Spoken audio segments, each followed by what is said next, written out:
Hi friends, இன்றைக்கி நாங்கள் எங்கே வந்திருக்கோன்னு பார்த்தீங்கன்னா பெருந்துறை பொன்னுச்சாமி ஹோட்டல். அதோட நாங்கள் இங்கே வந்து உக்காந்து அப்பாவும் நானும் மெனு கார்டே பார்த்துருக்கோம். ரொம்ப நேரமாக, அரை மணி நேரமாக. அம்மா மட்டும் நல்லதாக ஒன்று ஆர்டர் பண்ணிக்கிட்டாங்க. அது என்னென்னு பார்த்தீங்கன்னா ஈரோடு ஃபேமஸ் நல்லாம்பட்டி ரைஸ். நான் பரோட்டா வாங்கிக்கிட்டேன் கடைசியில். அதுக்கப்புறமா அம்மா வந்து பிரான் மகாராணி வாங்கிக்கிட்டாங்க. அதுக்கப்புறமா நான் ஒரு கொத்து பரோட்டா ஆர்டர் பண்ணியிருந்தேன். அது வர்றது கொஞ்சம் லேட் ஆகிடுச்சு. ஆனால் அது சாப்பிட்ட போது டேஸ்ட்டு பயங்கரமாக அள்ளிச்சு, சூப்பர் டேஸ்ட். அதுக்கப்புறம் அப்பா வந்து தோசை வாங்கிக்கிட்டார்.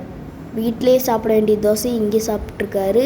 விருந்தை ஃபினிஷ் பண்ணிவிட்டு எவ்வளோ பில்லுன்னு பார்த்தீங்கன்னா 700 ரூபா. அம்மா கொடுத்த பணம் 2000. ஆனால் அம்மா வந்து 700 ரூபா தான் செலவு பண்ணிக்காங்க. எங்களுக்கு ட்ரீட் வைக்கிறாங்களா தெரியல. உங்கள் அம்மாவும் இப்படித்தானா? கமெண்ட்ல சொல்லுங்கள்.